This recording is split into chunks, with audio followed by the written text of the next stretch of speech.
ಪ್ರತಿಯೊಬ್ಬರು ಸಹಿತ ಈ ಒಂದು ಮಹತ್ ಕಾರ್ಯಕ್ಕೆ ಕೈ ಜೋಡಿಸಿ. ಅದು ಕಟ್ಟಕರ ಕೈ ಕೊಡಬೇಡಿ. ನಮಗಿದು ಆಗಲ್ಲ, ನಮ್ಗೆ ಏನಕ್ಕೂ ಆಗಲ್ಲ, ಇದರಿಂದ ನಮ್ಗೆ ಉಪಯೋಗ ಇಲ್ಲ ಅಂತ ಅಂದ್ಬಿಟ್ಬಿಡಿ. ನಾವು ಸಾಕ್ತೀರಿ. ಯಾರು ಅದು ನಮಗೆ ಆಗಲ್ಲ, ನಮ್ಗೆ ಇದು ಸ್ಕ್ರಾಪ್ ಒಂದು ಬಿಟ್ಟರು ಸಹಿತ ನಾನು ತೊಗೊಳ್ತೀನಿ. ಮೇವು ಸ್ಟಾಕ್ ಮಾಡಿದ್ದೀನಿ, ಸುಮಾರು ಒಂದು 10 ಲಕ್ಷ ರೂಪಾಯಿ ಮೇವು ಸ್ಟಾಕ್ ಮಾಡಿದ್ದೀನಿ. ಒಂದು ವರ್ಷಕ್ಕಾಗಷ್ಟು ಮೇವು ಸ್ಟಾಕ್ ಮಾಡ್ಕೊಂಡಿದ್ದೀನಿ ಸರ್. ಈಗ ನಾನು ಅಷ್ಟು ಲಕ್ಷ ಕೊಟ್ಟು ನಾಯಿ ತಂದೆ, ಅಷ್ಟು ಕೋಟಿ ಕೊಟ್ಟು ನಾಯಿ ತಂದೆ. ಮೊನ್ನೆ ಯಾವುದ್ರಲ್ಲಿ ನೋಡಿದ್ರೆ 8 ಕೋಟಿ 10 ಕೋಟಿ ಒಂದು ನಾಯಿ ಅಂತ ಹಾಕಿದ್ರು. ಆ ಥರ ನಾನು ಆ ಥರ ಮಾಡ್ತೀನಿ ಅಂತ ಹೇಳ್ತಾರಲ್ಲ, ಅದರಿಂದ ಏನು ಬೆನಿಫಿಟ್ ಐತೆ ಅವ್ರಿಗೆ? ನಾಯಿಯಿಂದ ಏನು ಬೆನಿಫಿಟ್ ಐತೆ? ಏನೂ ಇಲ್ಲ. ಅದೇ ನಾವು ಮನೆಯಲ್ಲೇ ಒಂದು ಹಸು ಸಾಕೋದ್ರಿಂದ ಮನೆಗಿರೋಂಥ ನೆಗೆಟಿವ್ ದೂರ ಆಗುತ್ತೆ. ಯಾವುದೇ ಒಂದು ಕೆಟ್ಟ ದೃಷ್ಟಿ ಬೀಳಲ್ಲ. ಮನೆ ಮಕ್ಕಳಿಗೆ ಹಾಲಾಗುತ್ತೆ, ಮನೆಗೆ ಸಗಣಿ ಆಗುತ್ತೆ, ಅದನ್ನು ಬೆರಣಿ ಮಾಡ್ಕೊಬೋದು. ಮನೆಯಲ್ಲಿ ಅದು ಒಂದು ಮೆಂಬರ್ ಥರ ಮನೇಲಿದ್ರೆ ನಮಗಿರೋಂಥ ಒಂದು ಯಾವುದೇ ಒಂದು ಕೆಟ್ಟದ್ದು ಬಂದರೂ ಸಹಿತ ಫಸ್ಟ್ ನಮಗೆ ಸಿಗಲ್ಲ, ಅದು ಪಡ್ಕೊಳುತ್ತೆ.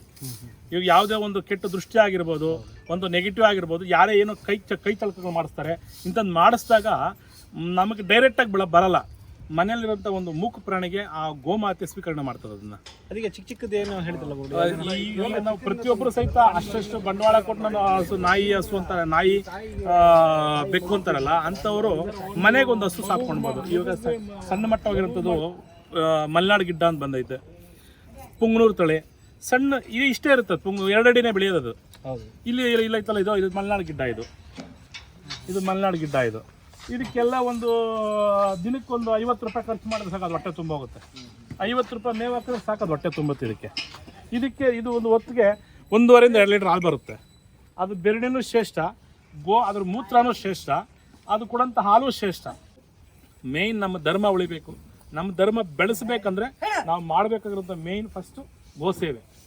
ಆ ಗೋಮಾತೆ ಸೇವೆ ಮಾಡಿದ್ರೆ ಯಾವುದೇ ಕಾರಣಕ್ಕೂ ದರಿದ್ರ ಅನ್ನೋದು ಬರಲ್ಲ. ಮನೆಯಲ್ಲಿ ಹಣಕಾಸಿಗೆ ತೊಂದರೆ ಇರಲ್ಲ. ನಮ್ಗೆ ಇದರಿಂದ ಏನು ಪ್ರಾಫಿಟ್ ಇಲ್ಲ, ಆದರೂ ಸಹಿತ ನಮಗೆ ಇವತ್ತಿನ ತನಕ ನನಗೆ ಇದನ್ನು ಇಷ್ಟು ಮಾಡ್ತಾ ಇಲ್ಲ, ನನಗೆ ನೋವು ಅನಿಸ್ತಾ ಇಲ್ಲ, ನನಗೆ ಕಷ್ಟ ಅನಿಸ್ತಾ ಇಲ್ಲ. ಇದನ್ನ ದೊಡ್ಡ ಮಟ್ಟವಾಗಿ ಬೆಳೆಸ್ಬೇಕು ಅನ್ನೋದೇ ಮಾಡಬೇಕು. ಪ್ರತಿಯೊಬ್ಬರು ಸಹಿತ ನಮ್ಮ ಧರ್ಮ ಉಳಿಸ್ಬೇಕಾದ್ರೆ ಗೋಸೇವೆ ಮಾಡಬೇಕು. ನಾವು ತಾಯಿಗೆ ಎಷ್ಟು ಒಂದು ಪ್ರಾಮುಖ್ಯತೆ ಕೊಡ್ತೀರೋ ಅಷ್ಟು ಪ್ರಾಮುಖ್ಯತೆ ನಾವು ಗೋಮಾತೆಗೆ ಕೊಡಬೇಕು. ಸರ್, ಖರ್ಚಿನ ಲೆಕ್ಕ ಮಾಡಬಾರ್ದು ಸರ್. ಅದು ನಾವು ಪ್ರೀತಿಯಿಂದ ಮನಸ್ತೃಪ್ತಿಯಾಗಿ ಆಸೆ ಪಟ್ಟು ಮಾಡ್ತಾ ಇರೋಂಥದ್ದು. ಇದು ಖರ್ಚಿಗೋಸ್ಕರ ಮಾಡ್ತಾ ಇಲ್ಲ, ಅದರಿಂದ ನಂಗೆ ಪ್ರಾಫಿಟ್ ಬರ್ತದೆ ಅಂತ ಮಾಡ್ತಾ ಇಲ್ಲ.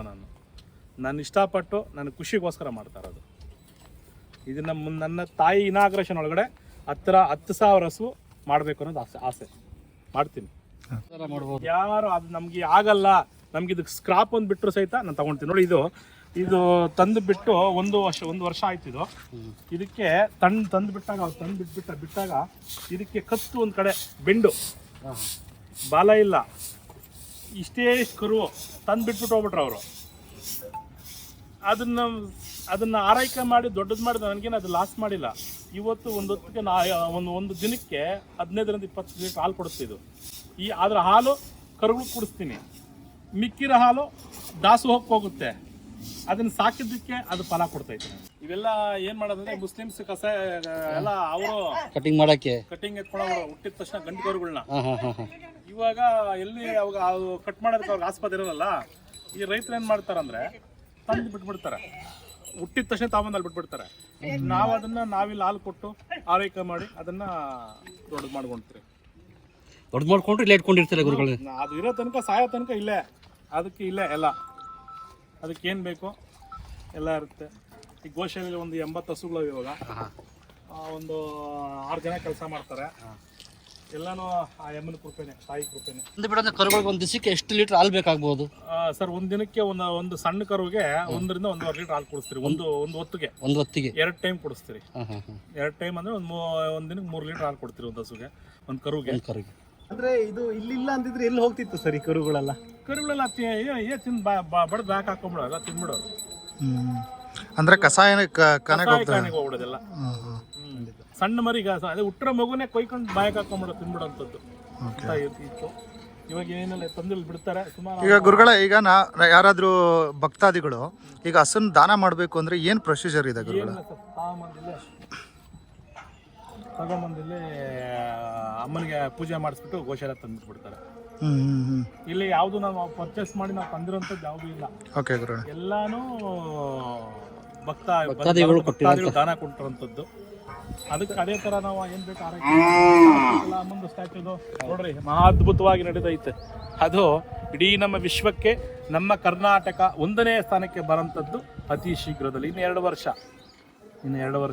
ವರ್ಷಕ್ಕೆ ತಾಯಿ ರೂಪ ಗೊತ್ತಾಗುತ್ತೆ. ಆ 2 ವರ್ಷದೊಳಗಡೆ ನಮ್ಮ ಗೋಶಾಲೆಯಲ್ಲಿ ಒಂದು 10,000 ಹಸು ಮಾಡಬೇಕು ಅನ್ನೋದು ನಮ್ಮ ಆಸೆ.